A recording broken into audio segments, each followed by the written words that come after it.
Hello and welcome back to NA Turbo. So excuse today's video if it's a bit shonky because I'm sort of freeballing this, so it's without the mics or the gimbal, but just sort of a bit of a quick fleet update since it was about the right time to do it. So I'm not sure if you've sort of seen from my posts or anything, but the old big cat is now leaving the fleet, so I thought I'd do a bit of a final thoughts on it really. And as a car, it's really surprised me actually. I didn't believe all the sort of stories about Jags having a magic carpet ride and all that sort of thing until I actually started owning and driving this one. And yeah, it's been absolutely amazing. And we'll come on to what I've replaced it with soon, and a couple of bits on the other members of the fleet as well. But it's really surprised me.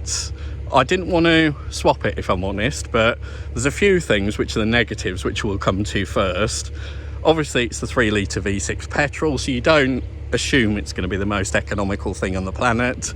But as we're experiencing in the UK and probably most of the world at the moment, with fuel prices, it's getting just to be a bit too much. It does run on the E10 fuel, so that is one saving grace, as well as with some of the other older members of the fleet, we're having to run them on super, which is even more ferociously expensive.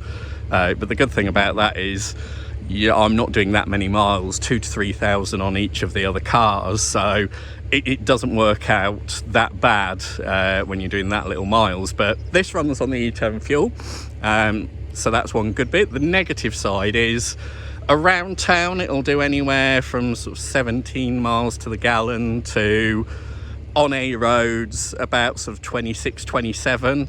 Motorways you do get a lot better, especially with the horrendous roadworks we've got on the M1 in the UK at the moment that will end up being scrapped, but that's a story for another day. On there I'm getting anywhere between sort of 30 to 35 depending on the run, so for a 3-litre 240 horsepower car that's quite a big and heavy car, that's not too bad in the grand scheme of things.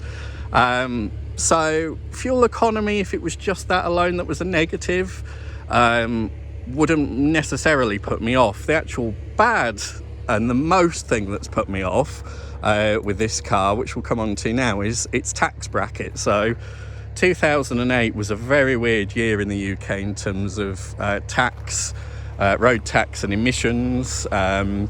And so the Jag, if you pay it annually, I believe it's somewhere around £580 a year. And yes, I did just say that correctly. I can't afford to do that, so I'm paying it monthly, which is even more of a rip-off, which is about £51 a month and equates to £600 a year. So, you know, it's just ferociously expensive and ridiculous in my opinion. Yes, the engine isn't that sort of emissions friendly. It has got 2 cats on it, which helps, but that was the year in 08. If you went either sort of before or after, the tax again changed and it was slightly more sort of tax friendly, even for the petrol. But just to sort of put it against something, if you look at a new Ford Mustang, or newish, 6-litre engine, that's down in the region of £200 to £300 a year. So this is almost double, and that is the main reason for getting rid of this car off the fleet. It's not its reliability, because that's second to none. You know, in the past year I've had it, I've had to change a water pump at £160. That's it. Oh, and the rear discs and pads, which we don't think have been changed in years, and that was £250 to get a garage to do that. So that's what you would call general maintenance. But in terms of reliability, it is absolutely 100% superb. So I have no complaints with it there. The drive is fantastic. In fact, when I introduce what I've gone to next, its drive is actually nowhere near as relaxing and comfortable. But again, it's a different car. But yeah, so the Jag is currently up for sale. It's on eBay and a few other places like Gumtree. I'm hoping to get sort of near to 4,000 for it, because it's worth that every day of the week when you look around for this car. So if you are interested, just have a search on eBay for Jaguar V6 petrol 3 litres, and this one should come up in the eBay listings and on Gumtree as well. But sort of advertisement done. But yeah, that's the only reason it's relieving the fleet. I could put up with the fuel economy. I'm now travelling sort of into work 2 days a week, which is sort of 70 miles round trip. So it's a bit iffy, but I could put up with that if it wasn't for the tax. So yeah, thank you UK government for that one. So Jag's gone, but final thoughts are I would recommend one to anybody. I think this particular car in petrol form on this age would be very good for somebody that's maybe retired, that wants to do either trips down to the coast or trips to Europe in it, because it is just superb for that sort of thing. You don't notice the journey when you get out of it. We did 200 mile round trip to the coast of Yorkshire recently in it. I got out feeling fresh out of it. So it's absolutely superb. So it would suit somebody that's probably retirement that doesn't necessarily mind so much the tax and the fuel economy, but 100%. And people might ask why I didn't get a diesel, one of this, given I like the car so much. My brother actually went into that before he purchased this, and I sort of looked again, and unfortunately at this age they were using sort of the Land Rover 3 litre diesels, and I think maybe the 2.7s, and the way I look for reliability is I go on eBay and put sort of lowest first spares or repair and look at what's broken. And yeah, there's a lot of those diesel engines that weren't particularly reliable, so with big bills that were coming after them. So the petrols are the proven reliable ones and were the way to go. So yeah, before petrol crisis and everything else in the world, that wasn't so much of an issue. But yes, that's leaving the fleet. So just sort of a bit of an update on the others. You can probably hear noisily in the background there, Rado the Corrado is running. So he's actually developed a new fault, which you can hear now, which is even when the car's cold, the engine fans are on permanently. So we think that's a controller, fan controller. The switch has been replaced before and it seems okay. So I have got one of those coming from eBay from Bulgaria or Romania or somewhere, because this car had retrofit dealer air conditioning. It's a different fan controller to the normal one. But the major news is he's actually off to his uncle Martin the mechanic for his final big works. So I'm taking him in the next couple of weekends, and he's going to have full top end rebuilds. So the head's going to be coming off and going away to be skimmed. It's having a head gasket changed because, as I've mentioned previously, that's where he's leaking from on the corner. Although it's not huge, it's been like that for probably 6,000-7,000 miles and doesn't get any worse, but now's the time to do it. So it's having the top end rebuilt, it's having new timing chains on it as well, even though they're not rattling, but they've been on 140,000 miles. So while you're in there, do it. So it's having those, it's having new hydraulic lifters because they are starting to get a bit noisy. Again, they're the original ones, and they are quiet ones, like now the car's running and it's getting up to temperature.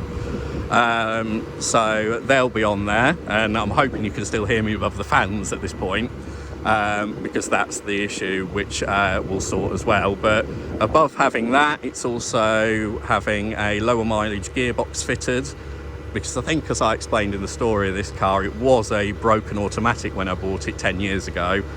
We converted it to a manual.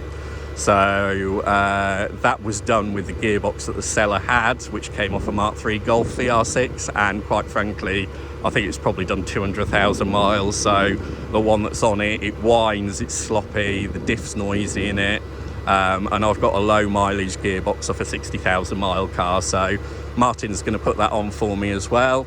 I've got a new Sachs clutch to go in it, because even though this one's okay, you're in there, so you might as well do it, because you're having the engine and box out. So it's going to have that fitted by Martin as well in the clutch. It's had a brake judder from warped rear discs, which have been on the car. I put them on when I put it back on the road, so they've done near enough 30,000 miles on this car. So it's having new discs and EBC green stuff pads fitted as well. So he's going to go away for a couple of weeks, but he'll be much the better car when he comes back. And that engine will go on for another 100 plus thousand miles since, so I'm looking forward already to getting him back and see what he's like when he's all new with a tight gearbox. And the only other thing I'm going to do to him after that is, as you can probably hear, he's a bit rortier, so I took the centre silencer resonator box out because you couldn't hear him at all. So I hillbillied that up at home, so I'm actually going to get a proper system for that, which relies on the Jag being sold. So yeah, do have a look on eBay at him. So that's him, but you may see sort of peeking out in the corner here, which is the new arrival to the fleet, and yeah, one which I never expected myself getting, to be honest. So it's a 2011 Peugeot RCZ HDI that's sort of widely known as the French TT.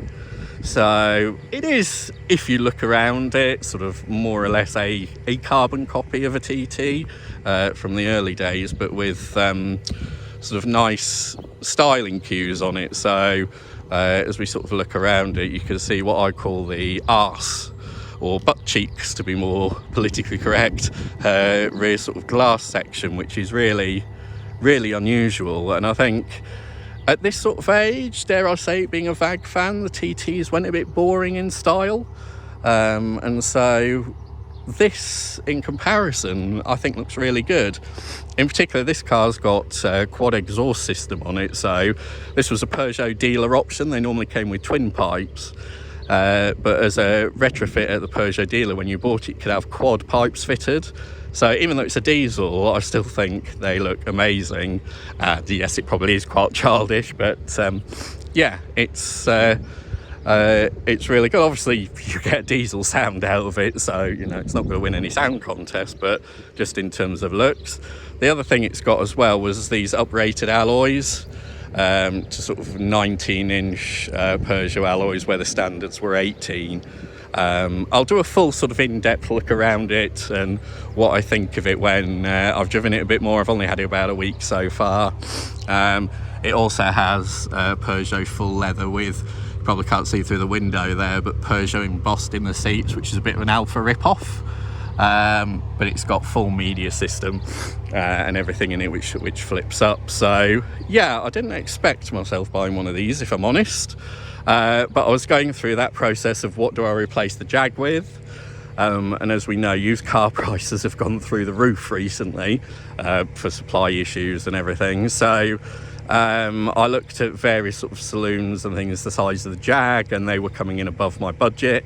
TTs were sort of petrol engine ones, which back at the sort of this age I was looking at, don't have brilliant reliability. Same with Scirocco's, because I'm a VAG fan, obviously having Rado over there and many Golfs and things before. But again, you were sort of down to looking at either the TSI petrol ones, which didn't have a very good reputation at this age, with all sorts of issues. Diesel ones, which were much better, but without being sort of politically incorrect, they'd been done up by rude wide boys and all sorts of things. So you couldn't find ones at this age and my budget that I was looking at that hadn't been messed with. And whilst, you know, when we look at the Corrado, I like making modifications, I prefer to do it myself, or I've had it done by a tuning company or something like that, rather than just buying something unknown. So yeah, this was a 2-litre HDI GT. And I'm loving the fuel economy. Yes, diesel's more expensive, but on the same run to work where the Jag would do, depending which route I took, between 27 miles per gallon and 32 to 33, I think is the best I ever got out of it. This is doing between 58 and 62, so much better, even taking into account the cost of diesel. So it's also cheaper to tax at £165 a year, which is much more palatable. Which was obviously the main reason for getting rid of the Jag. But yeah, I just wanted to introduce the RCZ. As with everything, you know, it's an 11-year-old car, it needs stuff doing for it, even though I paid strong money from a dealer. There's a few things I want to do on it, tidy it up, and also maybe a few potential things that I might need to contact the dealer about. But no, it's so far I'm absolutely loving it. It's a firm ride without being overly harsh, but yeah, not as carpet magic as the Jag. So that was just sort of a quick fleet update that's now run on for sort of 15 minutes. So yeah, I'll come back to you soon when we're going to be doing a bit more on Ryan's 21 that's hiding in the background there. The Tomcat's also back from his trip away with Martin, so we'll be going through what we've done to that as well. And yeah, see us all soon. So take care and drive safe, and do like and subscribe.